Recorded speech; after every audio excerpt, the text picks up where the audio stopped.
Coba ini dong kasih salaman kiri kanannya depan belakang coba salaman dulu ya, jangan dingin jangan kaku ya, baru habis liburan jangan pada kaku ya. Salam, kasih salam yang hangat kiri kanan. Shalom, selamat pagi semua. Apa kabar semua? Baik? Di dalam Tuhan sehat? Sehat? Amin ya. Saya percaya semuanya kita semua dalam keadaan baik. Terima kasih buat tim pujian penyembahan, buat Pak Dodi dan tim. Thank you buat pelayanannya. Dan ini adalah sesi kedua saya melayani. Siapa yang tadi pagi ada di tempat ini? Ada? Ada? Ada yang pagi tadi dengar firman saya? Oke, diberkati Bu. Puji Tuhan. Ya, saya berdoa firman Tuhan memberkati Anda semua. Nah, hari ini saya mau melanjutkan firman Tuhan. Sesi kedua. Sebelumnya saya mau kasih tahu dulu info buat Bapak Ibu semua, ada nanti seperti biasa di depan itu kita ada buku-buku. Saya rindu jemaat ini ada jemaat yang membaca, yang gemar membaca, bukan hanya dengar dari firman dari mimbar aja, tapi jemaat ini diperlengkapi atau diperkaya dengan firman Tuhan dengan bacaan yang baik ya. Kalau Bapak Ibu semua rindu diberkati lebih lagi untuk firman Tuhan, tempat ini adalah tempat yang luar biasa diberkati. Saya mau bilang ada fasilitas buku, kemudian juga banyak hal ya yang saudara bisa lebih lagi menggali firman Tuhan. Ya, jadi jemaat di tempat ini tuh jemaat yang kaya dan mengerti tentang, terutama ya, saya mau bilang gini, jemaat yang mengasihi firman Tuhan. Benar, ini saya ngomong, jemaat yang mengasihi firman Tuhan. Jemaat yang mengasihi firman Tuhan. Ini kata-kata saya simpel tapi kayaknya apa sih, biasa aja. Kalau Anda tahu firman Tuhan, saya sudah bilang firman Tuhan itu melebihi segalanya. Amin. Oh, firman Tuhan melebihi hidupmu. Melebihi apa ya? Saya mau bilang ya. Melebihi semua yang kau punya. Jadi saya mau bilang ada buku-buku baik, kalau ada yang mau baca-baca silahkan ya. Terus kemudian ada juga kaos, dan biarlah jadi berkat kaos-kaos juga ya, ada tulisan-tulisan yang baik. Hari ini saya mau lanjutkan firman Tuhan. Ada luar biasa tadi dikatakan lagunya. I see the mount, apa? I see you move ya. You move the mountain. Oh, itu kata luar biasa. I see you move the mountain. Saya melihat engkau memindahkan gunung. Saya melihat. I've seen, saya sudah melihat. Saya sudah melihat engkau memindahkan gunung. Kata I've seen, saya sudah melihat, itu sudah terjadi, betul? Sudah. Tapi dilihat di mana? Dilihat di mana? Hah?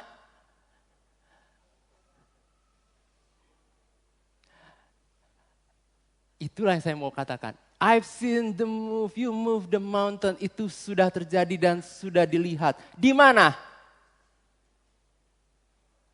Di mata hati. Hari ini yang saya mau bahas adalah tentang the power of imagination. Kuasa melihat di dalam. Kuasa melihat di dalam. Oh, ini luar biasa. Saya jujur, saya sampai detik ini masih merenungkan firman ini. Firman Tuhan nggak pernah ada nggak pernah ada yang habis-habisnya. Kalau saudara bisa, wah saya masih terus merenungkan firman ini karena firman ini begitu luar biasa. Kalau saudara mengerti saja tentang hari ini yang saya bagikan, saya percaya ini akan mengubah kehidupan Anda semua. Amin. Bapak Ibu semua di sini mau berubah hidupnya? Amin. Oke, kekristenan kita jangan kayak yoyo ya. Yoyo. Tahu yoyo? Main yoyo, permainan yang dulu saya sering main yoyo ya. Dia kadang di bawah, kadang di atas. Kadang di bawah, kadang di atas.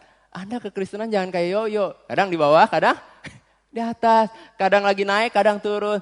Oh, saya percaya kehidupan di dalam Allah nggak ada yang kayak gitu. Karena kenapa? Allah kita adalah Allah yang kekal. Dulu, sekarang, dan selamanya sama. Betul? Allah kita bukan Allah yang yoyo kan? Kadang dia mood, dia naik. Ya, kadang dia turun, dia nggak. Ini enggak, bahaya kalau dia mengatur kehidupan kita atau mengatur alam semesta dengan yoyo. Kayak kita. Gue mood, ya gue berkatin. Gue nggak mood, gue kasih hujan, kasih panas, kasih api, kasih apa segala macam. Wah, bahaya. Lah kita main-mainan ntar. Tuh, masalahnya puji Tuhan. Allah kita bukan Allah yang yoyo, bukan yang kadang naik, kadang bad mood, kadang good mood, kadang Allah kita stabil. Amin. Allah kita kekal, Allah kita sama dulu, sekarang. Amin. Jadi nggak berubah. Kekristenan kita juga harusnya mengalami hal yang luar biasa dulu, sekarang, dan selamanya sama. Hari ini dan besok juga sama harusnya. Halo. Roma 1 ayat 21. Cepat. Siaga sama firman Tuhan. Michelle. Ayat-ayatnya karena saya agak banyak. Saya mulai dari sini. Baca sama-sama. 2, 3. Sebab sekalipun mereka mengenal Allah, mereka tidak memuliakan Dia sebagai Allah atau mengucap syukur kepadanya. Sebaliknya, pikiran mereka menjadi sia-sia dan hati mereka yang bodoh menjadi gelap. Nomor 1, saya mau katakan Bapak Ibu semua begini. Banyak di antara kita ngomong mengenal Allah. Tapi Kristennya Kristen yoyo. Kristen yang gak kuat. Kristen yang gak bertindak. Padahal firman Tuhan mengatakan kalau orang yang mengenal Allahnya akan kuat dan bertindak. Tetapi masalahnya kita kayak diombang-ambingkan. Tergantung situasi dan kondisi, tergantung. Lagi pasang-pasang, lagi surut-surut. Lagi naik-naik, lagi turun-turun. Angin, ya tergantung semua. Ya, ini yang saya mau katakan hari ini kita berubah. Harus berubah. Oke? Nah, firmannya hari ini bilang gini. Sebab sekalipun mereka mengenal Allah, saya percaya kita semua mengenal Allah yang benar. Di tempat ini. Tapi masalahnya satu, mereka tidak memuliakan Dia. Nomor 1 permasalahannya, tidak memuliakan Dia. Anda tahu kata memuliakan? Anda memuliakan adalah bicara meletakkan sebuah nilai. Nilai yang paling tinggi. Nilai yang paling luar biasa. Memuliakan Dia adalah meletakkan nilai paling tinggi adalah Allah itu sendiri. Saya mau hari ini berdoa di tempat ini semua orang-orang yang memuliakan Tuhan. Artinya memberikan penilaian yang lebih tinggi dibanding apapun juga. Mana yang lebih tinggi? Masalahmu atau firman Tuhan? Penyakitmu atau firman Tuhan? Perkataan firman Tuhan harusnya menjadi nilai yang paling tinggi dalam hidupmu dibanding dengan situasi yang kau hadapi.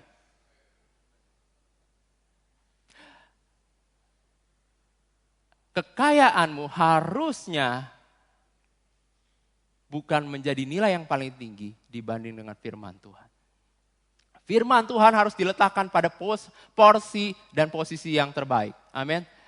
Makanya saya bilang di tempat ini, ketika firman Tuhan disampaikan, saya berdoa nih, Pak, Bu, hargai firman Tuhan. Hargai firman Tuhan. Kalau Anda mau benar-benar Kristen yang berkemenangan, hargai setiap firman Tuhan. Dengar baik-baik. Berikan porsi, value, nilai yang paling tinggi untuk firman Tuhan. Firman Tuhan jauh lebih tinggi dari masalahmu. Amin. Firman Tuhan jauh lebih tinggi daripada kemiskinan atau kesengsaraan yang kita hadapi. Meletakkannya pada porsi firman Tuhan jauh lebih tinggi. Allah jauh lebih tinggi. Anda mengerti? Nomor 1 adalah memuliakan Dia. Saya nggak banyak bahas soal ini. Saya kasih poin, memuliakan Allah adalah bicara meletakkan Allah itu jauh melebihi apapun juga. Engkau bicara keluarga, engkau bicara sekolah, engkau bicara profesi, engkau bicara karir, pekerjaan, engkau bicara ibu rumah tangga, apapun juga letakkan porsi bahwa firman itu, apa yang menjadi perkataan Tuhan lebih tinggi. Allah lebih tinggi dari apapun yang kau hadapi. Amin.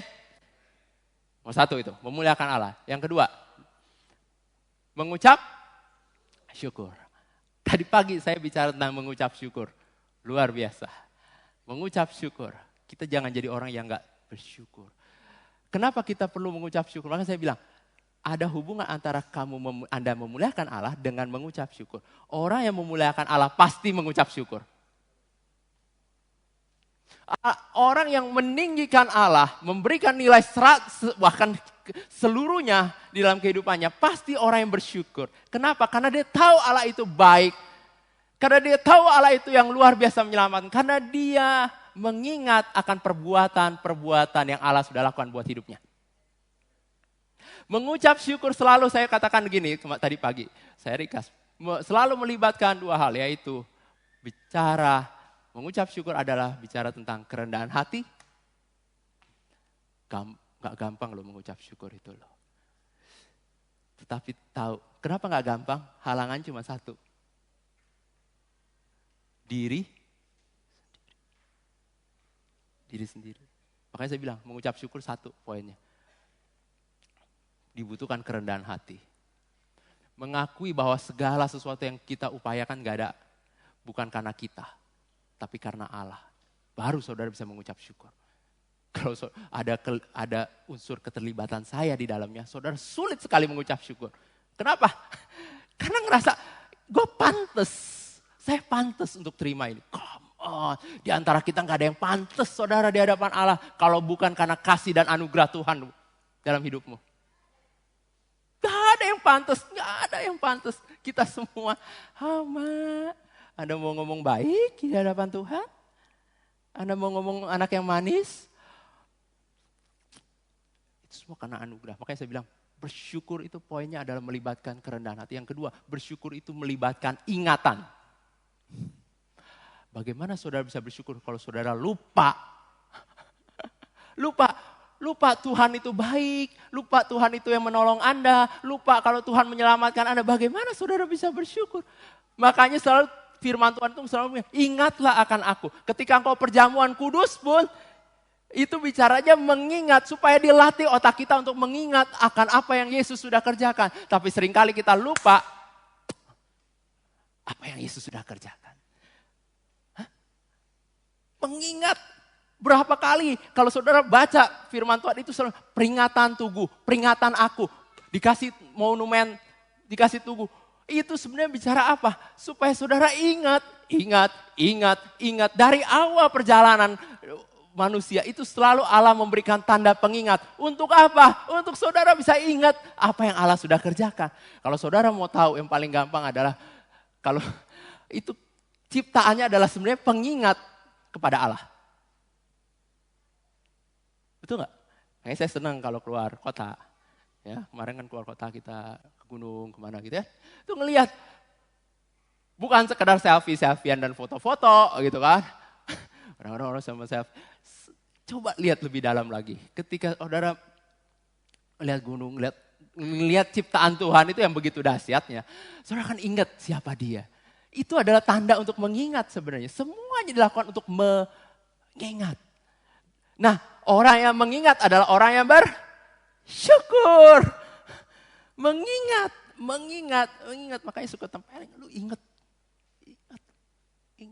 Nah, kita ini kebalikan. Manusia ini ingatnya yang jeleknya. Itu repot.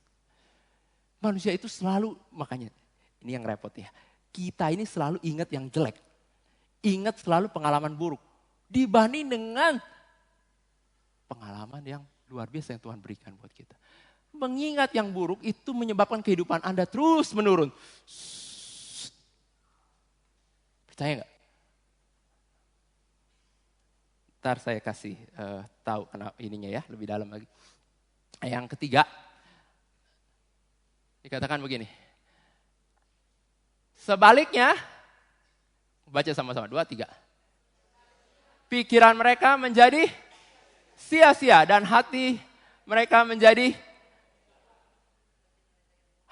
yang bodoh menjadi. Saya mau garis bawain kalimat ini, ayat ini. Pikiran mereka menjadi sia-sia.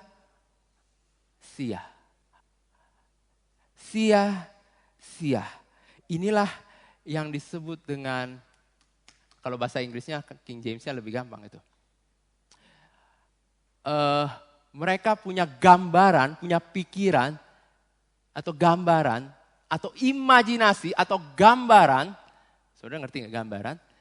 Gambaran yang ada di dalamnya, yang dipikirannya, itu sia-sia. Nah ini nih yang ketiga yang saya mau bahas poinnya. Pikiran yang sia-sia atau imajinasi yang gelap, imajinasi yang sia-sia, atau gambaran yang sia-sia. Saudara ngerti? Gambaran yang sia-sia. Saudara, proses berpikir kita, saya kasih tahu nih gini. Proses berpikir kita adalah proses, selalu sebenarnya adalah proses imajinasi. Betul apa enggak? Hah? Proses sebenarnya berpikir kita adalah imajinasi. Anda mau berkata atau mau apapun juga sebenarnya sebelum Anda berkata, Anda sudah membayangkan dulu. Sudah membayangkan dulu di dalam, betul? Sebelum keluar, itu sudah membayangkan dulu di dalam. Itu sudah ada. Betul atau enggak? Kalau saya sebut, makanya saya sebut, katakanlah, saya sebut nih satu kalimat, anjing. Apa yang saudara ini tangkap dari kata A-N-J-I-N-G? Hah? Udah ada gambarannya belum? Tergantung ya, ada yang coklat, ada yang hitam warnanya, tergantung ya. Ada yang kecil, ada yang besar. Hah? Tergantung otakmu, saya ngomong anjing aja ngomong. Satu kata, ada makanan, oh iya itu beda lagi. Itu beda lagi, Mam. Jadi tergantung semua, betul? Ada yang bilang makanan langsung, ya mak. Ya. Ada yang lucu, aduh, lihat papi di rumah, ya kan? Ingat anak anjing di rumah. Ada yang menyeramkan, punya gambaran, dia pernah gigit gua gitu. Semua imajinasi, betul? Tergantung, ada yang kecut, ada yang serem, ada yang... Semua sebenarnya anjingnya nggak ada. Saya nggak bawa anjingnya nih ceritanya nih ya. Saya nggak bawa anjingnya, tapi saudara udah. Ya kan? Ada orang yang fobia sama macam-macam ya. Ada yang fobia sama tikus gitu kan. Ada ya, takut. Baru ngomong tikus, udah langsung tiba-tiba udah langsung langsung mana tikus, ya kan? Padahal belum ada. Baru ngomongnya orang nyebut magic ya. Maksudnya cuma satu kata ngomong, sudah ngerti gak? Langsung berubah. Tubuhmu langsung berubah, bereaksinya berubah. Ada yang takutan, ada yang senang, ada yang sebenarnya apa yang terjadi? Sebenarnya ini adalah yang saya sebut dengan imajinasi.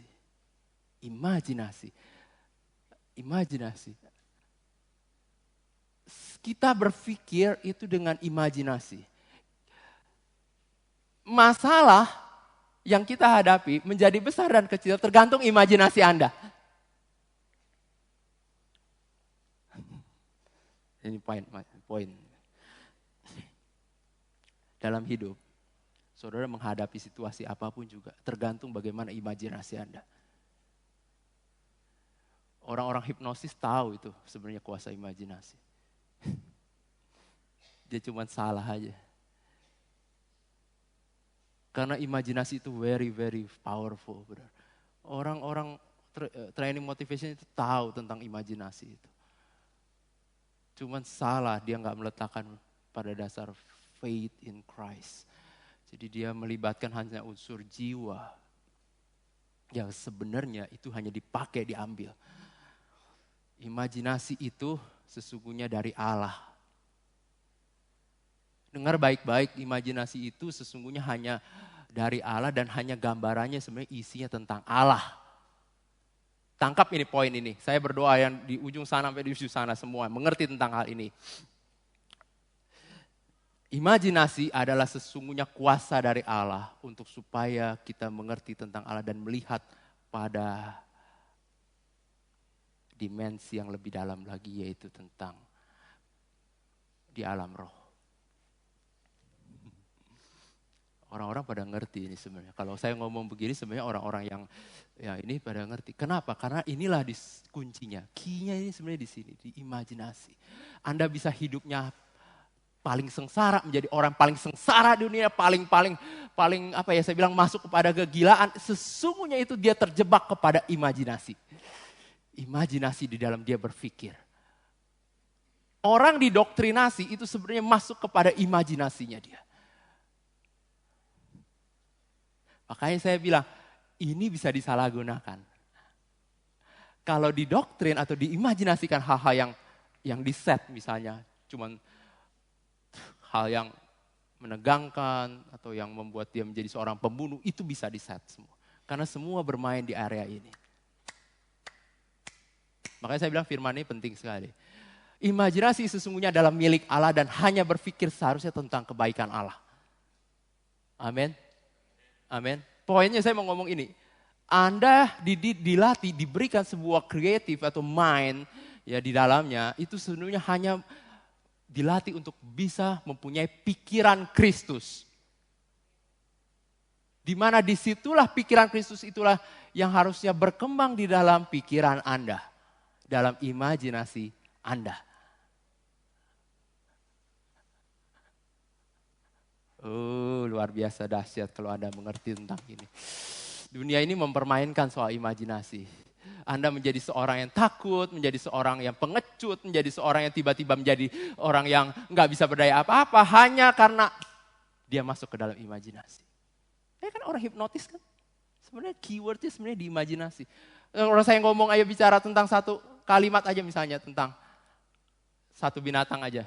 Anda langsung bisa punya pikiran macam-macam. Nggak ada yang seragam kan, anjing. Langsung semua bilangnya, oh Doberman. Nggak ada, tergantung.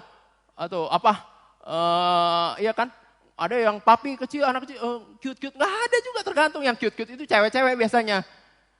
Tapi juga cowok-cowok juga kadang-kadang gitu ya. Iya kan, jadi saya kok beda-beda, tergantung pengalaman. Nah tapi ini yang saya mau katakan. Nah imajinasi. Wow ini mantap. Saya kemarin merenungkan Efesus 1 ayat 8. Saudara baca, buka. Ini saya cerita buat Bapak Ibu semua. Efesus pasal 1 ayat yang ke-18.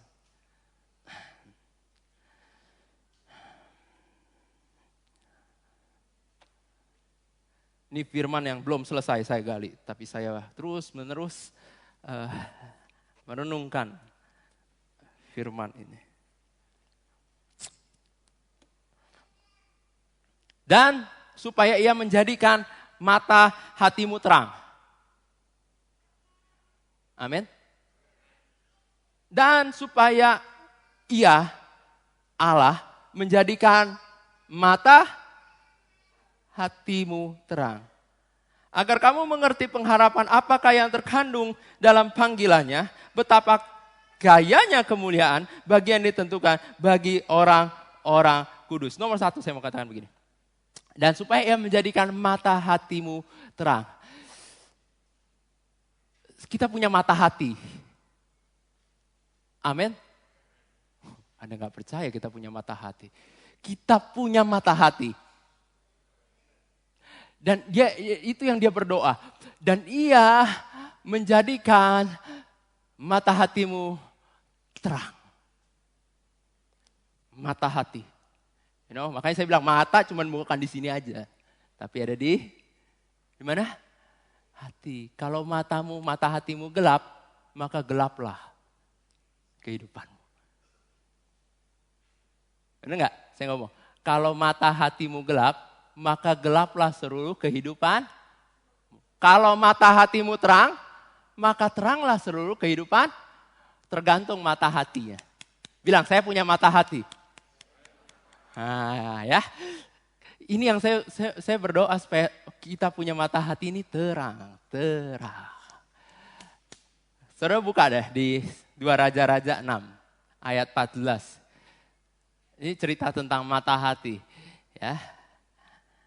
Ini yang saya sebut dengan sebenarnya dari awal dari sinilah Anda bisa punya imajinasi sesungguhnya. Mata hati.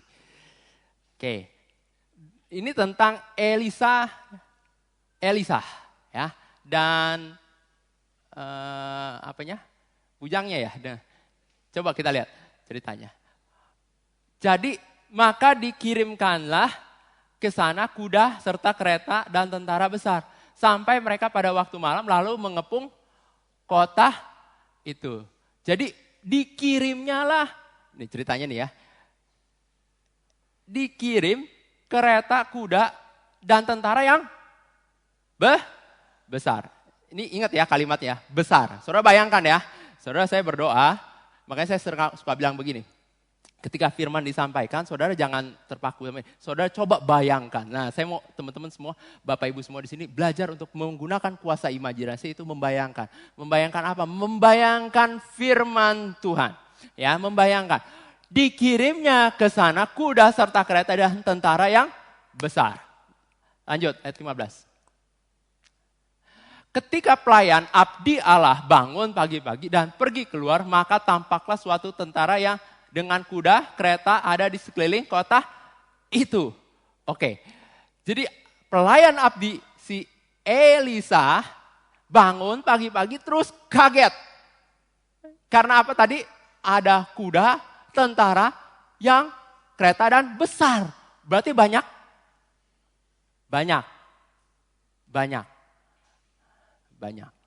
Terus, apa katanya? Lalu berkatalah bujang itu kepadanya, celaka tuanku. Apakah yang akan kita perbuat? Saudara, Anda dan saya pernah ngadapin kayak gini enggak? Yang tiba-tiba begitu bangun, melek mata, bangun, mata. Tiba-tiba masalah udah segunung di depan mata, pernah? Oh, pada nggak pernah. Waduh, luar biasa. Di surga kah? Oh, enggak ya? Masih di bumi ya? Oh, berarti di bumi saya percaya. Semuanya, enggak cuma saya.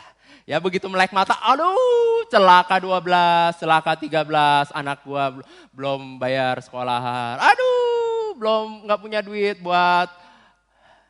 Aduh, celaka 12, 13, dapat kabar enggak enak. Aduh, pernah? Pernah, oke, berarti masih wajar, masih sama ya. Nah, bujangnya ngomong, celaka tuanku, apakah yang akan kita perbuat? Kenapa dia ngomong celaka? Kaget. Tiba-tiba dikepung, tiba-tiba banyak tentara. Saudara tiba-tiba, kalau saudara bangun tiba-tiba ya, tentara itu ABRI semua, itu TNI semua ada di tempat saudara, atau polisi semua di tempat saya ngegerebek saudara. Kaget? Saudara nggak salah apa-apa, kenapa? Oh, bingung, pasti, ya. Saya mau bilang, ini yang terjadi. Pelayannya kaget. 16. Cepat, banyak nih cerita saya. Jawabnya, jangan. Siapa yang jawab? Elia apa Elisa?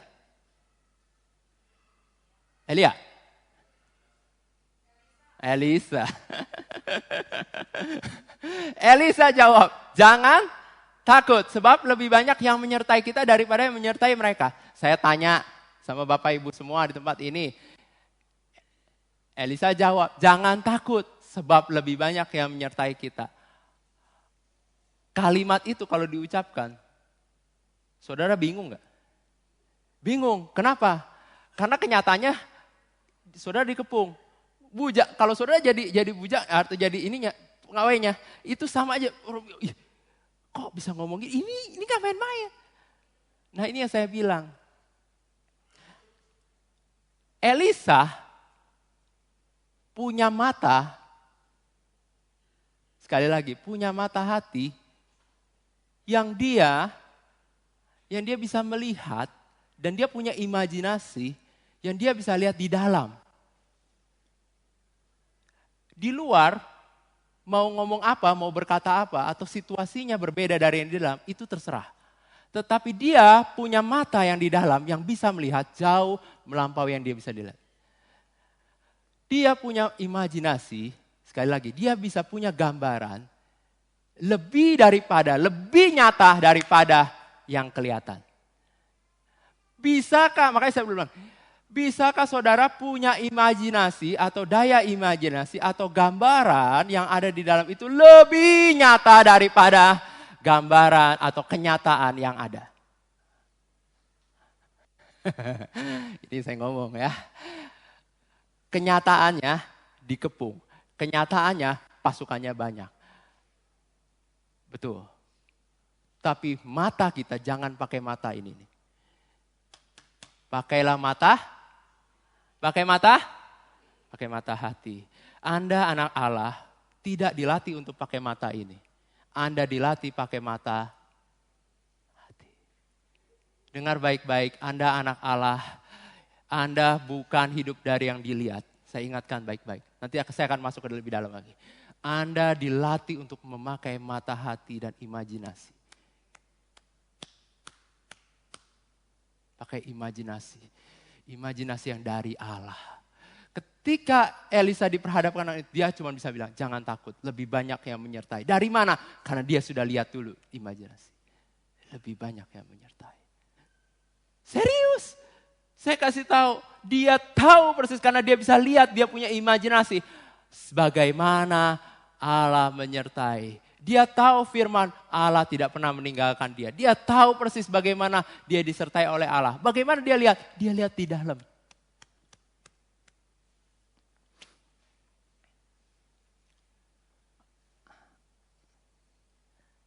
Ayat 17. Lalu berdoalah Elisa, ya Tuhan bukalah kiranya matanya. Supaya ia melihat. Maka Tuhan membuka mata bujang itu sehingga ia melihat. Saya percaya engkau bisa punya mata hati yang bisa melihat Allah. Punya atau bisa menerima penglihatan dari Allah dengan saudara minta. Ini bukan istilahnya kalau saya mau bilang. Saudara tahu bagaimana punya imajinasi di dalam Allah. Karena Allah yang memberikannya buat Anda. Saudara ngerti maksud saya? Bukan Anda yang buat-buat ya, bukan ya. Tapi bagaimana saudara tahu firman Allah. Elisa tahu firman Allah. Makanya Elisa punya imajinasi yang baik diberikan oleh Allah. Tentang apa? Tentang bagaimana Allah menyertai dia. Saudara ngerti maksud saya? Mintalah mata hatimu supaya punya gambaran yang benar. Makanya gambaran yang benar dengan cara apa sebenarnya? Saya cerita, tidak bukan adalah firman Allah. Firman Allah adalah sebenarnya gambaran yang paling luar biasa yang saudara bisa lihat dengan nyata. Bagaimana bentuk Allah bekerja. Nah, saya cerita gini. Kembali ke Efesus. Saya mau yakinkan Anda punya mata hati. Anda bisa lihat nanti di Yohanes 3 ayat 3. Saya nggak mau bahas itu. Yohanes 3 ayat 3. Itu saudara punya mata hati yang baik. Coba perhatikan di Efesus 1. Semua baca firman ini ya, konsen ya. Karena saya akan cerita mulai dari sini agak saudara saya berdoa supaya saudara bisa mengerti. Efesus tadi 1 ayat 18.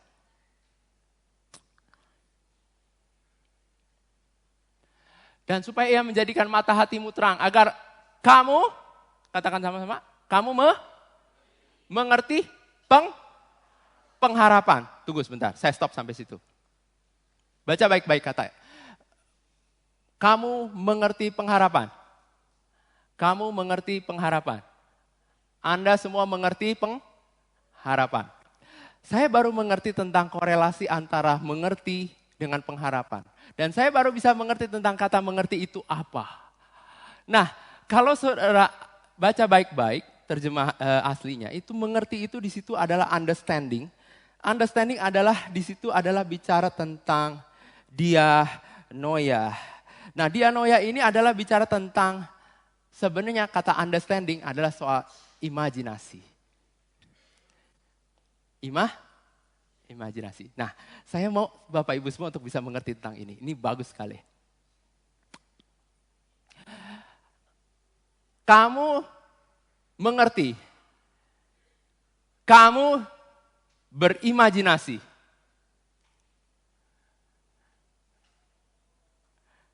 Nangkep nggak? Dan supaya ia menjadikan mata hatimu terang agar kita berimajinasi atau menggambarkan atau memikirkan di dalam tentang apa? Tentang apa? Baca sama-sama. Tentang apa? Pengharapan.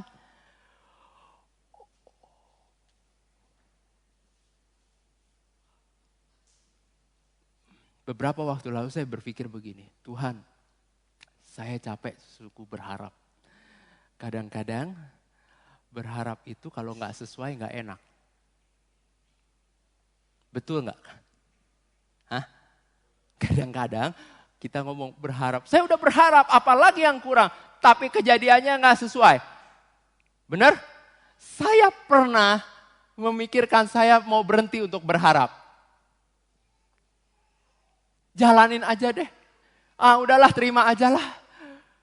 Ternyata begitu saya balik lagi ke ayat ini saya salah. Ternyata kekristenan tidak lepas daripada berharap. Nah, berharap apa? Nah, ini yang saya mau ajarkan buat Bapak Ibu semua di tempat ini. Ternyata kita semua harus punya yang namanya masuk ke dalam pengharapan.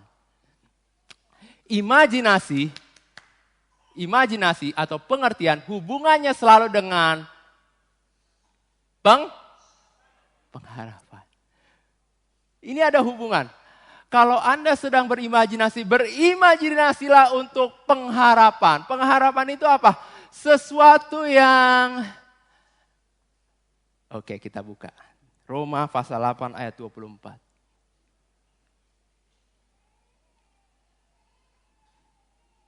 Roma pasal 8 ayat yang ke-24.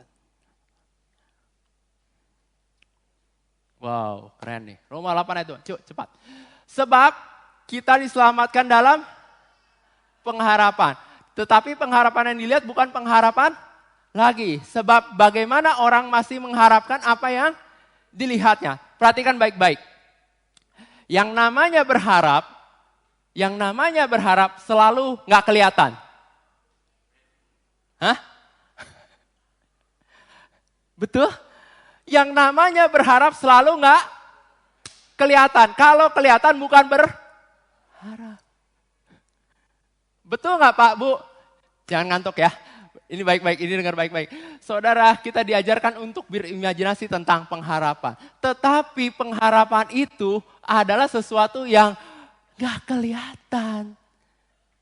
Nggak kelihatan, nggak bisa dilihat dan kenyataannya belum ada. Itu yang namanya saudara diajar untuk punya imajinasi untuk sesuatu yang tidak kita lihat. Berharap adalah engkau mengharapkan atau berharap atau percaya untuk sesuatu itu terjadi, tapi belum terjadi. Itu berharap. Good expectation. Jadi expectation atau pengharapan yang baik yang saudara harapkan terjadi. Tapi belum kelihatan. Itu yang namanya berharap. Nah, Allah ajar saya di Efesus 1 ayat 8 atau kita semua untuk membawa pada begini pengertiannya. Berimajinasilah untuk sesuatu yang tidak terlihat yang memang sekali lagi Bapak Ibu semua dengar baik-baik. Yang memang engkau ingin atau Allah inginkan buat hidupmu terjadi. Berimajinasilah. Belum ada, tapi engkau sudah punya gambarannya di dalam.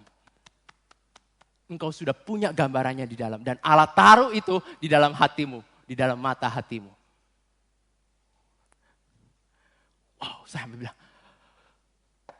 jangan jadi orang yang gak punya harapan. Kelihatannya nggak ada, nggak kejadian. Tapi saya mau kasih tahu, berharaplah. Karena memang kekristenan adalah mempercayai sesuatu yang tidak kita lihat. Berharap di dalam, lihat di dalam. Imajinasilah yang di dalam. Nah, saya tanya, Tuhan bagaimana saya bisa berharap? Berharap itu dari mana? Berharap itu dari mana? Apa yang saya mesti harapkan?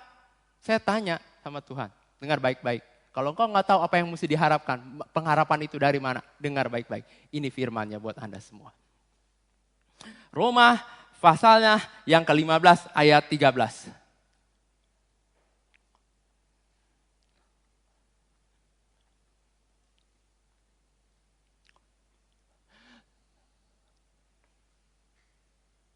Apa katanya? Allah sumber pengharapan. Allah sumber. Kalau engkau nggak tahu apa yang mesti diharapkan, lihat kepada Allah. Karena sesungguhnya harapan itu datang dari Allah.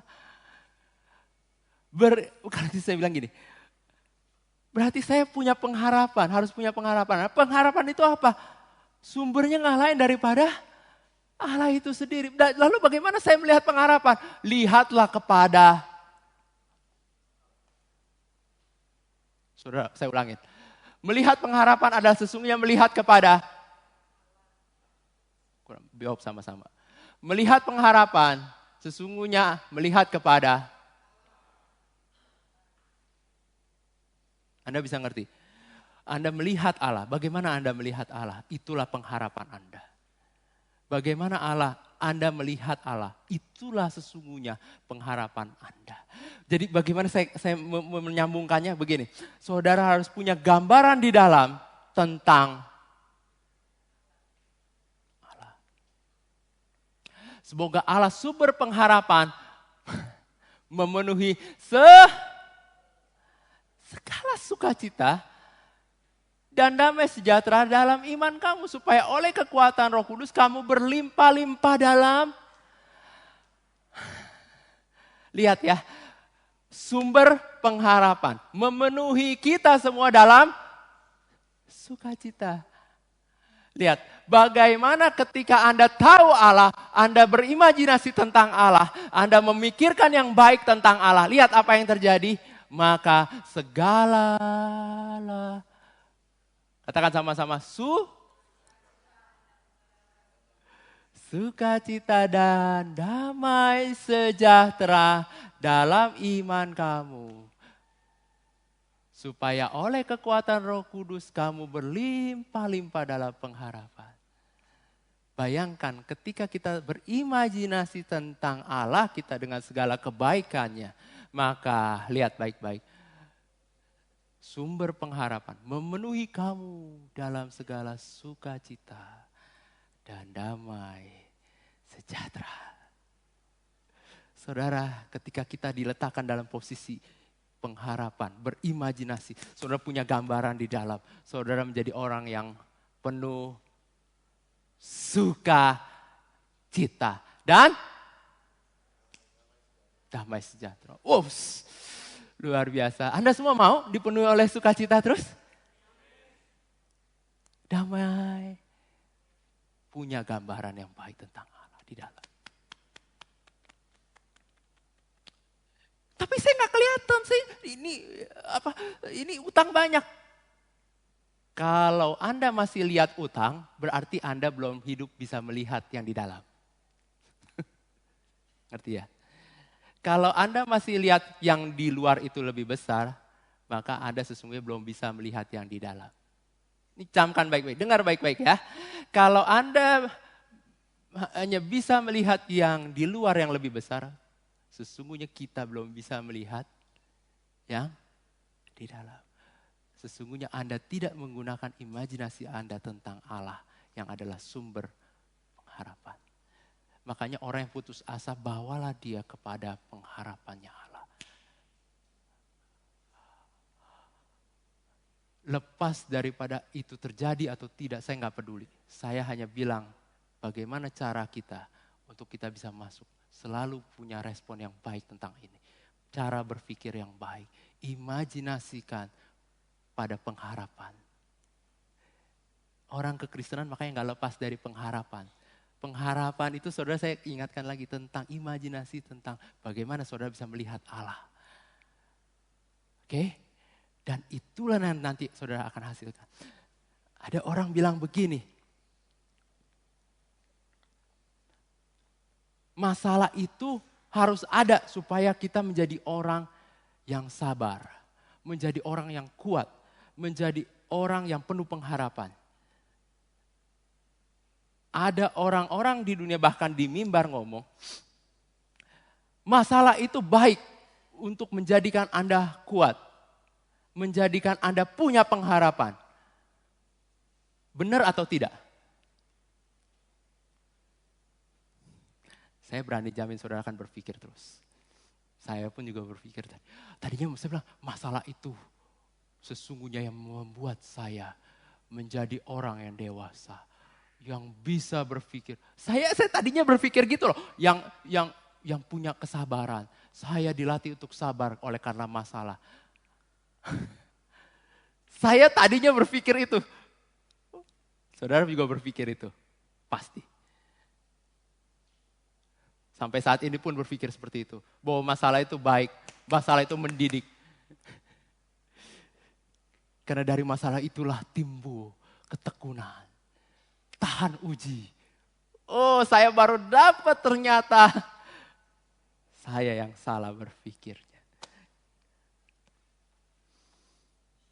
Mau dengar gak? Mau dengar gak? Mau dengar gak? Yang kebenarannya seperti apa? Oke, kita buka ya sama-sama ya. Ajar ya, Roma 15 ayat 4. Oh, saya baru mengerti. Makanya saya langsung tok di situ. Saya baru bisa mengerti. Nyata bukan itu. Roma 15 ayat 4. Baca sama-sama. 2, 3. Segala sesuatu yang ditulis dahulu telah ditulis untuk menjadi pelajaran bagi kita. Supaya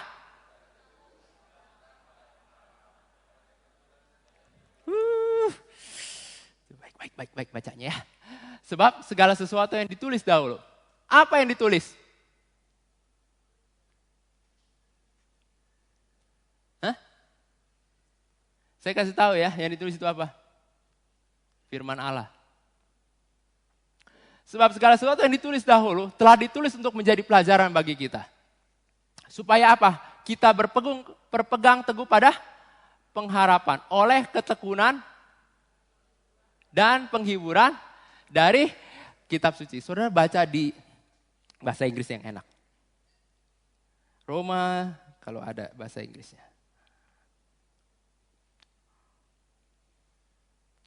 Roma 15 ayat 13 dulu. Roma 15 ayat yang ke-13. Tadi udah? Oke. Udah ya. Roma 15 ayat 4 bahasa Inggrisnya. Roma 15 ayat yang keempat. Ada King James kalau enggak?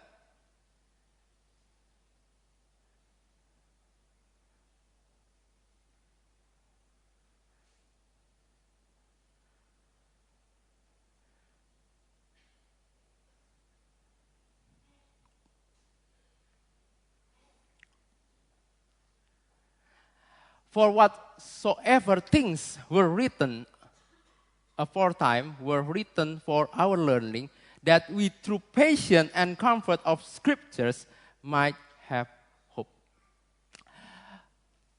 Sesungguhnya yang mengajarkan Anda supaya bersabar, lihat ya, yang mengajarkan untuk saudara punya patience, yang mengajarkan Anda supaya punya pengharapan, itu enggak lain, enggak bukan adalah firman Tuhan. Dengar baik-baik. Masalah tidak menjadikan Anda kuat, tetapi firman Tuhan menjadikan Anda kuat.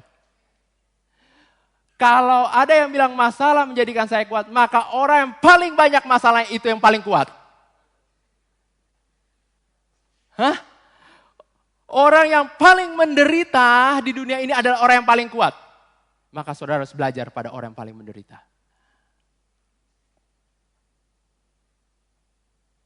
Maka saya bilang salah. Firman Tuhan yang menjadikan Anda punya ketekunan.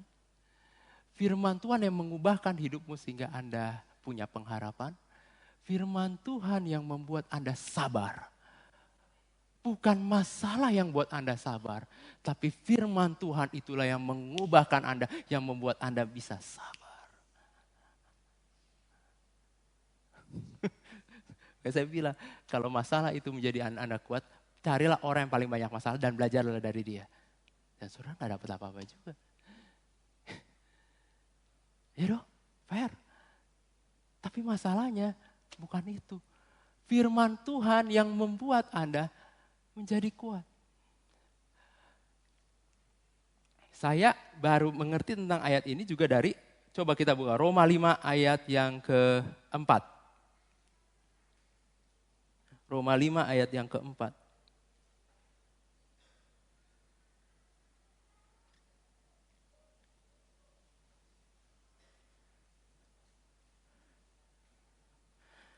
Sesungguhnya saya mau bilang tadi, pengharapan itu datangnya dari Allah. Dan melalui firman-Nya, nggak ada yang lain. Nah, Roma 5 ayat 4. Nah, ini kadang ayat yang suka mengajarkan kita hal-hal yang sebenarnya agak yang saya bilang salah tangkep. Roma 5 ayat 4. 5 ayat yang keempat. Oke. Nah, saya baca ada ayat 3. Oke. Ayat 3. Ya. Ayat 3. Dan bukan hanya itu saja, kita malah bermegah dalam kesengsaraan kita. Perhatiin bacanya, hati-hati ya, hati-hati nih bacanya. Ini karena pengertiannya agak keliru kadang. Karena kita tahu bahwa kesengsaraan itu menimbulkan ketekunan. Nah, banyak orang bilang, kesengsaraan itu menimbulkan ketekunan. Kalau ini ayat ini benar maka kita harus banyak-banyak sengsara. Loh iya toh. Lah sengsara itu sebenarnya terjadi karena sebenarnya Allah itu Allah yang baik. Sengsara itu sebenarnya adalah akibat daripada dosa. Udah saudara itu aja, saudara mesti ngerti. Saudara tahu perumpamaan yang Yesus menyembuhkan, yang murid-murid tanya, karena siapa Tuhan? Karena dosa orang tuanya atau dosa dia? Yesus nggak jawab semua karena yang dia tuh sakit ya pada saat itu apa? Lumpuh atau apa? Nah, pada saat itu Yesus bilang, kerajaan Allah harus dinyatakan buat orang itu. Yesus itu bukan bicara soal penyebabnya dan sebagainya, tapi bagaimana Allah itu, firman Tuhan itu menyembuhkan. Jadi masalahnya sekali lagi ya, masalah yang terjadi itu bukan karena Allah. Allah bukan sumber kekacauan. Dengar baik-baik, Allah bukan sumber kekacauan. Dengar baik-baiknya, Allah bukan sumber kekacauan hidupmu. Allah bukan sumber kekacauan hidupmu. Iblislah yang menaruh kekacauan supaya Anda tidak mempercayai firman-Nya. Dengar baik-baik, iblis yang menaruh kekacauan supaya Anda tidak mempercayai firman-Nya. Pada saat Anda digoncang dengan masalah, disitulah iblis pengen tarik namanya firman supaya jangan Anda melihat kepada Allah. Nih, dengar baik-baik. Dan bukan itu aja tadi bilang, kesengsaraan, bermegah dalam kesengsaraan supaya kesengsaraan itu menimbulkan ketekunan. Ini bahasa ininya terjemahannya memang agak, saya bilang agak keliru sedikit. Keliru banyak. Ini kalau bahasa Inggrisnya begini. Nah, pakai King James. And not only so, but we glory in tribulation, also knowing that tribulation work patient. Work patient. Bahasa Inggrisnya tolong, King James ada kayaknya. Ini begini, saya akan kasih tahu ceritanya. Masalah kesengsaraan yang ada itu menyebabkan, lihat ya, ayat yang ketiga, ayat 3. Masalah itu menyebabkan kita tahu work, mengerjakan artinya, patience artinya ketekunan yang ada di dalam. Justru karena ada masalah yang di dalam yang kita punya ini keluar ketekunannya. Bekerja. Katanya, jadi patience itu bekerja. Dari dalam bukan terbalik, bukan karena ada kesengsaraan lalu timbul ketekunan, bukan.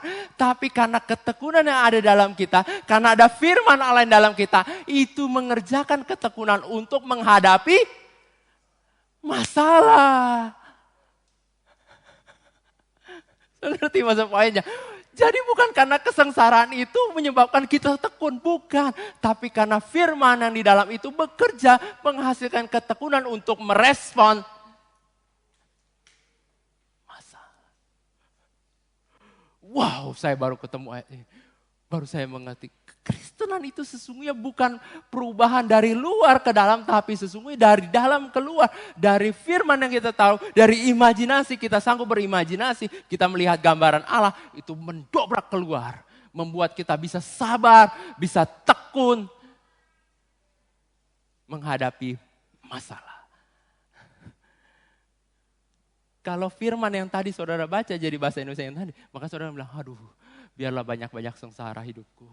Supaya aku tekun rohani banget kelihatannya saudara. Hah? Ya dong, biarlah banyak-banyak masalah dalam hidup supaya aku menjadi orang yang sabar. Orang yang paling tekun, puji Tuhan. Keliru. Keliru sekali. Karena sesungguhnya firman itu yang mengajarkan, yang membuat Anda keluar untuk hadapi. Terbalik ini. Saya ngerti maksudnya. Ayat 4 coba. Ayat 4.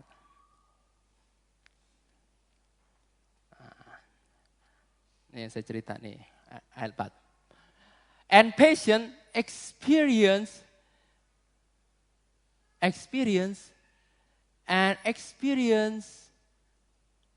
hope. Dari ketekunan baru menimbulkan, apa katanya kalau bahasa Indonesianya? Hah? Dari ketekunan menimbulkan tahan uji. Baru dari tahan uji menimbulkan pengharapan. Lihat ya. Tapi semua dimulai dari dalam. Dari dalam. Dari dalammu. Dari apa yang ada di dalammu. Itu bekerja keluar. Engkau punya namanya. Tapi apa sebelumnya? Ketekunan, tahan uji, pengharapan. Jadi lihat ya stepnya ya. Ada masalah besar. Lihat. Yang bekerja adalah ketika engkau punya imajinasi tentang bagaimana Kristus dalam Anda, engkau menggambarkan, yes, engkau makanya saya bilang, kita ketika ngadepin masalah besar dalam hidup kita, taruh imajinasi bagaimana Allah bekerja. Ketika kau punya imajinasi itu, lihat ya, untuk mencapai masuk kepada pengharapan, lihat, engkau akan meresponnya dengan kesabaran, ketekunan, tahan uji, lihat ya, bagaimana mentalnya, karena di dalam, lalu keluar yang namanya pengharapan. Sampai masuk pada tahap pengharapan, inilah sesungguhnya, ini awal yang paling luar biasa. Engkau bisa melihat bagaimana Allah akan buat ini menjadi berbeda. Ketika engkau ngadepin, situasi gak enak, lihat, engkau akan merespon dengan kesabaran. Oh tenang, saya punya patience. Lihat, saya punya ketekunan, tenang aja sadap. Lalu kau langsung masuk kepada nanti pengharapan. Kau bisa lihat gambaran, picture-nya. Bagaimana firman itu, saudara bisa gini. Pengharapan itu tidak lain tidak bukan adalah bicara tadi apa? Dari Allah itu sendiri. Dan dari firman Tuhan itu sendiri. Saudara makanya punya gambaran. Caranya bagaimana punya gambaran? Engkau harus punya firman Tuhan. Dengar baik-baik. Saudara hanya bisa punya gambaran kalau engkau mengerti atau baca firman Tuhan. Ambil firman Tuhan itu buat jadi gambaranmu. Kalau itu saudara bisa dangkap gambarannya, saudara renungkan. Makanya saya bilang, nanti ada kelas ilmu gini. Merenungkan firman Tuhan adalah tidak lain, tidak bukan adalah berimajinasi. Tentang gambaran tentang Allah. Kalau kau punya gambaran itu, nanti kau tahu tentang pengharapan. Setelah masuk pengharapan, maka coba lihat lagi ayat selanjutnya. Lihat. 5. Hope make not ashamed. Ya kan? Make not ashamed because the love of God is shed. Itu bicara tentang kasih Tuhan. Jaminan. Bagaimana saudara bisa mengerti karena kasih Tuhan itu menyebabkan saudara bisa melaluinya. Bisa melaluinya. Nah saudara, saya mau lihat lagi. Saudara lihat 1 Yohanes 5 ayat 4. 1 Yohanes 5 ayat 4.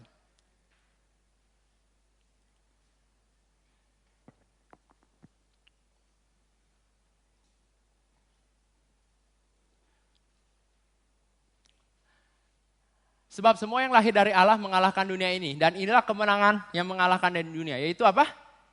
Iman kita. Saya kasih tahu stepnya. Ada hope. Baru dari hope masuk ke faith. Nah, iman inilah yang saudara mengerti. Iman adalah bicara tentang melihat Yesus, apa yang sudah dikerjakan di kayu salib. Itu paling simpel. Definisi iman yang paling gampang adalah melihat Yesus. Udah itu aja. Saudara, ketika saudara lihat Yesus, saudara lihat jaminan kemenangan itu. Dan saudara punya iman. Disitulah saudara tahu harapan saudara pasti terjadi. Harapannya Allah adalah pasti terjadi dalam hidupmu. Amin. Saya akan saya tutup dengan cerita di Markus. Markus pasal yang ke-6, saya akan tutup dengan cerita ini. Ini luar biasa cerita. Boleh dengar cerita saya yang terakhir? Boleh. Markus pasal 6 ayat 35. Saya cerita ini kemarin di kantor, wah itu luar biasa, saya senang sekali dapat wahyu. Pada waktu hari, Markus 6 ayat 35. Pada waktu hari sudah mulai malam, datanglah murid-muridnya kepadanya dan berkata, tempat ini sunyi dan hari sudah mulai. Dengar ya baik-baik firman ini yang di belakang, dengar baik-baik. Ini cerita luar biasa, saudara nangkap cerita ini, luar biasa. Suruhlah mereka pergi, supaya mereka dapat membeli makanan di desa-desa dan di kampung-kampung sekitar ini. Saya tanya buat Bapak Ibu semua. Ini cerita pada malam, waktu malam, ya, udah mulai malam. Terus murid-murid ngomong, tempat ini sunyi dan hari sudah mulai malam. Suruhlah mereka pergi supaya mereka dapat membeli makanan di desa-desa dan di kampung-kampung sekitar ini. Saya tanya buat Bapak Ibu semua, murid-murid ngomong ke siapa? Hah? Ngomong ke siapa? Yang jelas, ngomong ke siapa? Yesus. Hebat ya, murid-murid ngomong sama Tuhan Yesus, minta. Tuhan Yesus, suruh mereka pergi. Supaya mereka beli makanan. Baik gak? Baik kelihatannya ya. Supaya mereka bisa dikasih makan. Tujuannya baik, supaya mereka makan. Oke, good. Sering gak kita kadang-kadang punya niat baik? Pengen orang lain berubah, pengen orang lain dapat sesuatu. Sering gak? Sering. Sering. Lalu kita cuma ngapain? Kita berdoa. Kita minta sama Tuhan, Tuhan lakukan sesuatu. Tuh? Tentu gak dijawabnya apa? Ayat 77, coba lihat. Coba lihat step. Ini berikutnya. Tetapi jawabnya apa? Saya tuh sampai kaget tuh. Jadi gini, kadang-kadang kita nih punya niat baik ya, sesungguhnya seakan-akan kita tuh baik ya, kemudian meminta menjadi jawaban. Oh, meminta Yesus jadi jawaban buat mereka. Oh, dengar ya baik-baik di tempat ini ya. Hidup itu dipakai untuk jadi jawaban buat sekitarmu. Engkau jangan lagi tanya, Tuhan, ayo dong Tuhan nih, lakukan. Come on, engkau sendiri yang harus menjawab mereka. Yang mau makan siapa? Mereka. Kelihatannya baik. Tapi Tuhan bilang, kamu yang harus kasih makan. Lalu murid-murid punya pertanyaan. Bagaimana caranya? Kan gitu ya. Questionnya kan gitu. Kan gak bisa Tuhan. Makanya saya suka bilang buat tempat ini. Kita semua yang ada di tempat ini. Ya, kalau engkau punya niat baik, lakukan. Dan saya mau bilang, engkau sudah diperlengkapi oleh Tuhan dan diberkati oleh Tuhan begitu luar biasa. Caranya bagaimana? Yang penting engkau jalan dan engkau yang lakukan. Betul? Makanya dia bilang, lakukan. Kata mereka kepada, jadi haruskah kami beli roti seharga 200 dinar untuk memberi mereka makan? Lalu ditanya seakan-akan, Tuhan perlu kita keluarin duit 200 dinar? Itu kan besar, istilahnya begitu. Haruskah? Oke, saya senang banget. Kata, haruskah? Kadang-kadang kita suka gitu ya, kelihatannya baik, jadi seakan-akan nyindir Tuhan. Harus kita begini?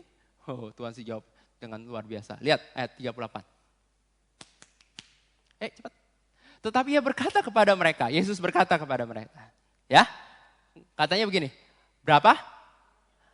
Berapa banyak roti yang ada padamu? Tunggu sebentar. Ayat 37, lihat ayat 37.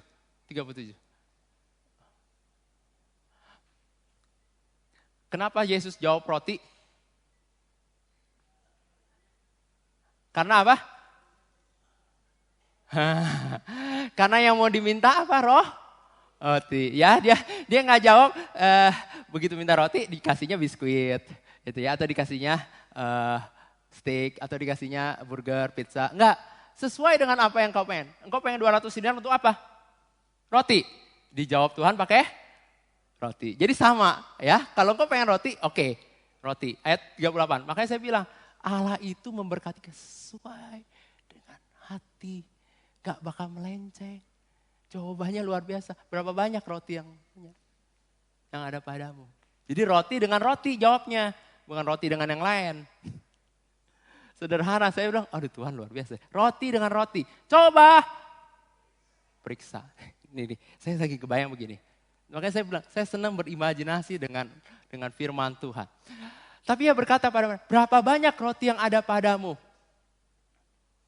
Kalau sampai situ jawabannya, pertanyaannya, nggak ada coba periksa, saya akan jawab langsung, kita jadi murid-murid. Nggak pasti nggak jawab nggak ada. Pastilah, ngapain capek-capek jawab yang lain-lain atau cari-cari. Kita jawab langsung, nggak ada. Berapa banyak roti yang ada padamu? Kita jawab straight, nggak ada Tuhan. Selesaikan masalah. Kadang-kadang kita suka begitu ya. Kita ini nggak pernah melihat sesungguhnya Tuhan itu sudah memberikan kita benih. Saya mau kasih tahu ya, bukan masalahnya kepada Tuhan kau bisa dipakai Tuhan apa enggak. Tapi masalahnya engkau enggak menyadari bahwa engkau punya benih, punya sesuatu. Kita enggak mau pada kalimat ini, coba periksa. Sampai Tuhan ngomong, cobalah periksa. Cobalah periksa. Kadang-kadang kita cuma bilang, aduh Tuhan aku enggak punya apa-apa, aku enggak bisa apa-apa. Mana coba lihat Tuhan aku enggak punya. Coba periksa, baru kita pikir. Roti. Ada roti nggak? Roti. Biar ngomong ke sebelah. Roti, coba roti. Baru ngomong, roti, lu ada roti nggak? Buat apa? Buat kasih makan. Kalau gue punya roti, gue kasih. Ntar habis dong gue. Bilang aja gak punya. Kan gitu ya. Bisa aja dong. Suruh bayangkan, 5.000 orang ditanya. Roti. Buat apa? Buat kasih makan. Terus, gue maksudnya kasih lu roti. Ya kan ditanya. Lalu gak makan dong. Orang pada sembunyiin. Bisa jadi, bisa. Ya, lalu ditanya lagi, coba periksa. Roti, gak ada. Roti, gak ada, buat apa? Kasih makan. Terus diambil rotinya. Gak usah, gak ada. Lah, roti. Sampai ketemu, ada anak yang punya 5 roti 2 ikan. Makanya jelas-jelas dibilang, sesudah mereka periksa, mereka berkata, 5 roti 2 ikan. Ayat 39. 39 cepat. Lalu ia menyuruh orang itu supaya duduk. Ini 5 roti 2 ikan itu siapa yang punya? Si anak kecil. Jadi anak kecil itu lebih polos. Gak apa-apa kasih aja. Kalau orang dewasa mikir, gue kalau ntar kasih, gue dapat apa? Ya, saudara ngerti maksud saya ya? Kalau gue kasih rotinya, gue makan apa? Lebih baik gue bilang gak ada. Tapi kalau anak kecil polos-polos aja, mau pakai, enak. Makanya Tuhan seneng kayak gitu. Gak pakai ini trik-triki katanya. Nah, lalu ia menyuruh orang-orang itu semua duduk berkelompok-kelompok di atas rumput hijau. Ya, ini luar biasa. Ini adalah bicara soal sikap. Saya cerita begini. 5.000 orang belum ditambah dengan anak-anak dan sebagainya. Itu banyak banget. Tapi lihat bagaimana Yesus berkata begini. Oh, ketemu rotinya, 5 roti 2 ikan. Oke, puji Tuhan. Ya, ada anak kecil.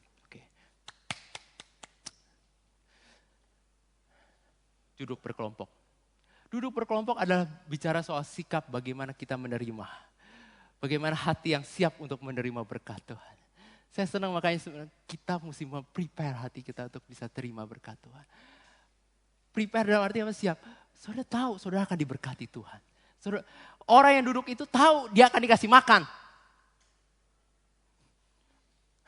Ada yang jalan-jalan, gue gak mau duduk berkelompok, gue gak mau ikutan lah. Ya gak dapat makan. Kan gitu. Tapi kenapa disuruh berkelompok supaya mereka, sekali lagi, prepare buat sesuatu yang Tuhan akan kasih. Punya hati yang memang Tuhan akan berkati saya. Ngerti? Saya akan dapat makanannya. Yes, karena itu saya duduk. Ia menyuruh orang-orang itu supaya semua duduk berkelompok di atas rumput hijau. Ayat 40, cepat. Ayat 40, cepat. Maka duduklah mereka berkelompok. Ada yang 100, ada yang 50 orang. Oke, lanjut. Nah, dan Dan setelah ia mengambil 5 roti 2 ikan itu. Saya senang kata ini.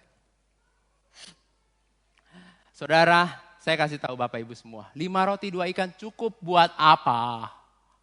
Buat makan apa? 5 roti 2 ikan kalau dihadapin sama anak saya si Daryl makan 2 roti pasti. Sisa 3 roti buat 5.000 orang mau kasih apaan? Nggak sederhana lah mikirnya ya.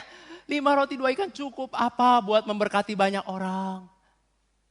Tapi saya mau kasih tahu buat Bapak Ibu semua di hadapan Tuhan bukan soal jumlah kecil atau besar.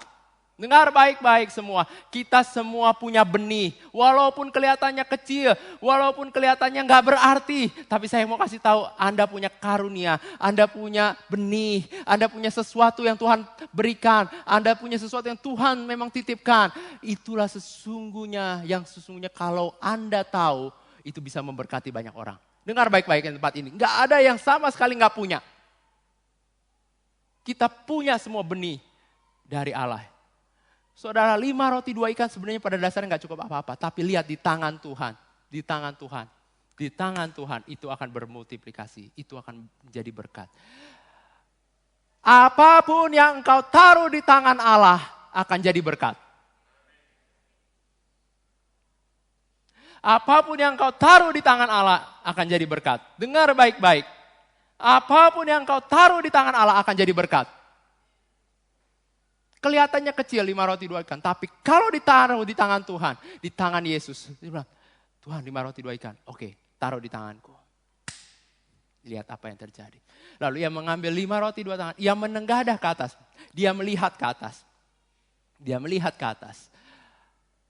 Anda tahu kata melihat ke atas itu disebut dengan anablepo. Melihat ke atas adalah bicara tentang begini, saudara. Sini yang saya mau katakan. Melihat ke atas adalah sebenarnya sesungguhnya Yesus sedang berimajinasi. Yesus sedang membuat gambaran. Sedang mau menerima gambaran dari Allah. Apa yang akan bisa dilakukan oleh 5 roti 2 ikan. Dengar baik-baik, blepo adalah penglihatan. Melihat. 5 roti 2 ikan. Dia punya imajinasi. Akan banyak nih. Ana berarti 2 kali. Dia melihat lebih dalam. Akan jadi berkat. Belum terjadi. 5 roti 2 belum terjadi. Belum ada banyak. Tapi dia sudah bisa melihat dari imajinasi. Lalu katanya gini. Kemudian ia mengucapkan berkat. Lalu kemudian memecahkan roti. Saya kasih tahu nih prinsipnya. Ini yang hebat. Memecahkan roti dan membagikannya kepada murid-muridnya. Saudara pikir bagaimana caranya memberi makan 5 roti 2 ikan kepada 5.000 orang atau 10.000 orang. Bagaimana caranya? Apa Yesus langsung pecahin, peletek-peletekin? Capek pasti. Nggak ada distribusi modal gitu, itu kelamaan. Betul nggak? Benar saya kasih tahu, distribusi dengan cara Yesus sendiri yang bekerja, kasih mujizat, cuma 1 orang itu capek, pasti nggak mungkin. Diteliti itu nggak mungkin 70 jam, Yesus kasih makan, dari dia sendiri, kayak mesin, pabrikan, Yesus kayak pabrik, alah itu nggak mungkin. Jadi bukan gitu caranya, saudara tahu bagaimana caranya? Lihat baik-baik ya. Dia pecahkan roti, dia bagikan ke murid-muridnya. Dan mujizat itu terjadi di tangan siapa? Di tangan murid-murid. Bukan di tangan Yesus lagi. Saudara, saya kasih tahu, di tanganmu lah. Di tanganmu lah. Di tanganmu lah. Di tanganmu lah. Allah mau pakai engkau untuk jadi berkat buat memberkati bangsa ini. Jadi berkat buat sekitarmu. Di tanganmu lah sesungguhnya benih itu diberikan. 5 roti 2 ikan diberikan kepadamu lah. Engkau lah yang harus membagikannya buat orang lain pagi ini. Thank you Jesus.